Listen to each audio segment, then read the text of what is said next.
todos, bem-vindos ao Momento Médico com Nádia Sepúlveda. Eu sou médica de família e por aqui vamos falar de saúde de uma forma prática, acessível e descontraída. O tema de hoje vão ser as varizes ou, mais propriamente, a doença venosa crónica, e para isso nós vamos voltar atrás no tempo, cerca de um ano, para o conteúdo que eu publiquei sobre a doença venosa crónica no meu Instagram. Espero que gostem e vamos a isso. O tema médico sobre o qual vamos conversar hoje é a doença venosa crónica, que as pessoas mais vulgarmente, quando pensam nisso, pensam nos derrames e nas varizes, mas que vai muito além da questão estética, também é uma questão de saúde bastante importante. Devemos estar atentos porque é uma doença que é crónica e é progressiva. Nós, depois de instalada, nós não conseguimos voltar atrás, não há assim nenhuma cura. O que podemos fazer é procurar tratamento e evitar a progressão da doença através de certas medidas. As vossas perguntas foram maioritariamente genéricas, por isso eu resolvi agrupá-las e ir falando assim aos pouquinhos de cada uma das partes do tema. No fim irei responder algumas questões mais específicas que me colocaram. Na minha especialidade o que temos que saber são mais as linhas gerais, as formas de prevenção e os primeiros tratamentos. As técnicas cirúrgicas já são mais do âmbito da especialidade de cirurgia vascular. E posto isto, vamos começar. A primeira parte passa obviamente por perceber o que é isto da insuficiência venosa crónica. Ora bem, eu vou tentar ser o mais simples possível. Nós temos as veias em todo o nosso corpo que são responsáveis por trazer o sangue de volta para o coração. As nossas pernas, que são o local onde se dão estes fenómenos de insuficiência venosa, o sangue tem que ser devolvido ao coração, as veias têm que o fazer contra a gravidade muitas vezes, porque nós estamos muitas vezes de pé e por isso estamos numa posição vertical que não favorece o retorno venoso. Por isso que as veias das pernas têm mecanismos, têm que ter válvulas para permitir que o sangue vá subindo progressivamente. Com fatores genéticos, fatores ambientais, fatores do nosso estilo de vida, que eu vou explicar melhor daqui a um bocadinho, o que acontece é que estes fatores agridem o sistema venoso e fazem com que as veias fiquem com as válvulas insuficientes, com que o sangue fique mais retido nos membros inferiores, em vez de subir, e isso faz com que as veias vão ficando progressivamente mais dilatadas, e é esse que é o aspecto de variz que as pessoas habitualmente identificam, e faz com que haja todo um processo de aumento da pressão nas veias. Depois, como o sangue não está a fazer o retorno adequado, as pessoas ficam com as pernas inchadas, com a sensação de pernas cansadas e, sobretudo ao final do dia, depois de estarem muito tempo de pé, justamente, e todos estes mecanismos juntos vão provocando sempre um agravamento da insuficiência venosa, ou seja, cada vez a pessoa vai ficando pior, a não ser que tome certas medidas para evitar a progressão da doença. Muitas vezes as pessoas com doença venosa ficam com a pele mais escura, com dificuldade de cicatrização, muitas vezes as pessoas desenvolvem úlceras, que são aquelas, chamemos-lhe feridas, que se geram e que depois são muito, muito difíceis de cicatrizar, por isto é todo um processo contínuo que temos de tentar minimizar. Vamos falar um bocadinho sobre o que é que podemos fazer para prevenir o aparecimento da doença venosa ou, quando ela já existe, minimizarmos o seu impacto na nossa vida e tentarmos evitar a sua progressão. Uma das coisas mais importantes tem a ver com a postura. Nós devemos evitar estar muito tempo de pé, justamente por causa daquilo que eu expliquei há um bocadinho, da posição vertical. Devemos evitar cruzar as pernas, porque isso perturba o retorno venoso, e devemos tentar ter uma vida tão ativa quanto possível, porque, ou pelo menos tentarmos ir mexendo as pernas, fazermos elevação do calcanhar. Não sei se estão a conseguir perceber o que eu estou a dizer. Se tivermos ficar muito tempo de pé, tentarmos estar sempre a mexer para pôr os gêmeos a funcionar. O movimento que vocês vão estar a fazer vai ajudar a bombear o sangue para cima, a fazer o retorno venoso. A natação é um exercício que é muito bom para as pessoas que têm varizes, até porque a água está numa temperatura assim mais tépida, mais fria, e isso é muito bom. Uma nota, só antes de eu explicar isto da temperatura, exercícios como halterofilismo, como o ténis ou como o squash, não estão vistos com bons olhos para pessoas que têm problemas de varizes, porque são prejudiciais. Agora sim, falando um bocadinho da temperatura, as pessoas que têm problemas de circulação venosa devem evitar ao máximo estar expostos a elevadas temperaturas, devem evitar lareiras, devem evitar o uso de cera quente e uma exposição solar muito prolongada. Isto porque as elevadas temperaturas vão provocar uma dilatação do sistema venoso e isso é prejudicial, como eu já expliquei há um bocadinho.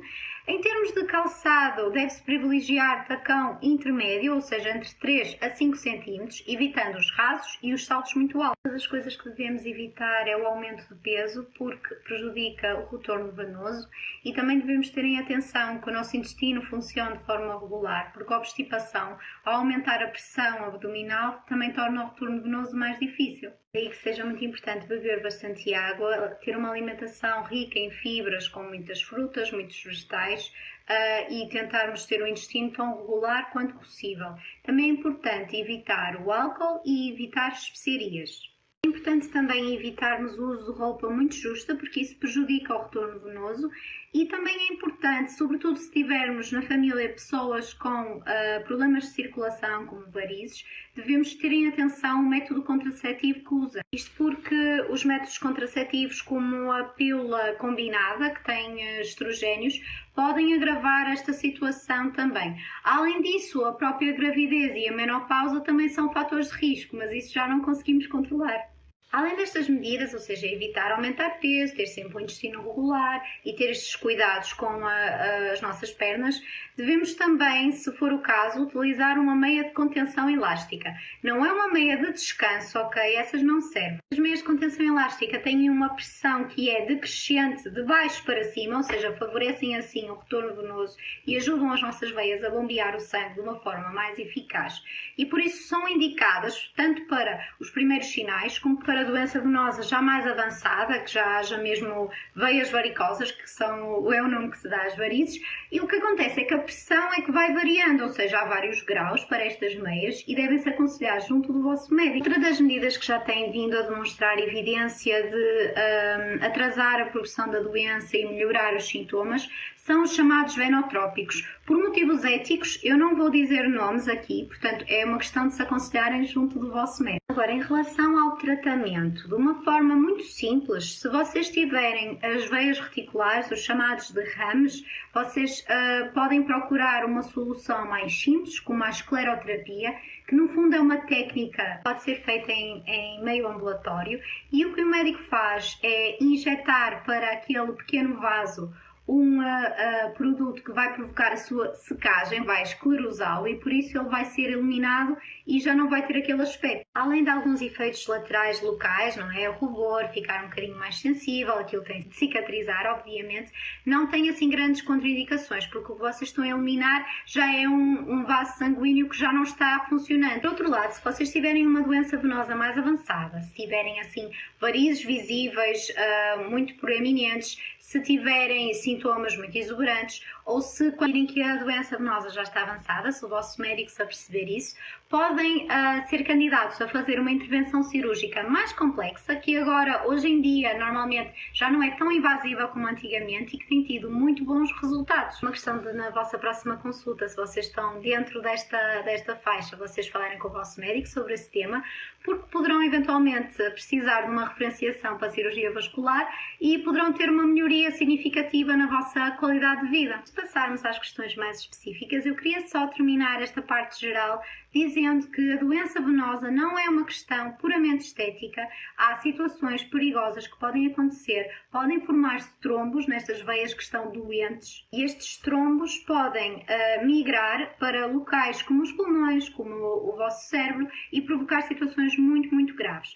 Por isso não devem menosprezar esta doença e se vocês virem nas vossas pernas estes sintomas que eu vou agora dizer, como uma dor muito forte, um local na vossa perna que está endurecido, avermelhado e que está assim muito, muito quente, vocês procurem por favor o vosso médico porque pode ser uma trombose venosa profunda ou superficial.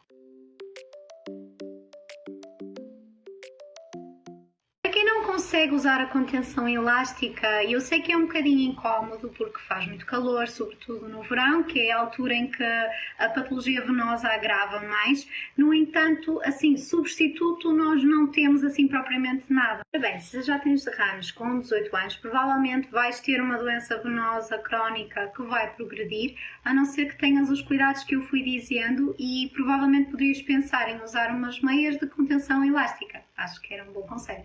Profissões em que tenham que estar de pé durante muitas horas devem ter um cuidado especial porque estão em risco e devem utilizar, se conseguirem, meias de contenção elástica para evitar a progressão ou o aparecimento desta doença. Era tudo por hoje, espero que tenha sido útil. Se ainda sobrarem dúvidas sobre doença venosa crónica, não se esqueçam de deixar um comentário que eu irei responder com todo o gosto. O próximo tema será algo ainda mais leve e divertido, porque eu vou fazer uma compilação de 10 mitos e verdades médicas, por isso conto convosco. Entretanto, se quiserem ver ainda mais momentos médicos, não deixem de espreitar a minha página do Instagram, _Nadia Sepúlveda. Obrigada e um grande beijinho!